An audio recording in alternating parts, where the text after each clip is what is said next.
Direzione.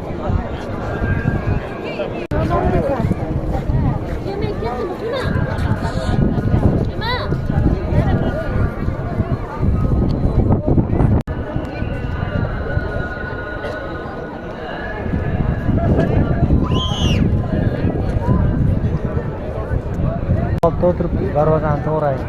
Tashqarida suvni oldidan darvozani to'g'raydi o'tirib salom beryapti. Salom aytyapti. Pariga привет от меня deyapti.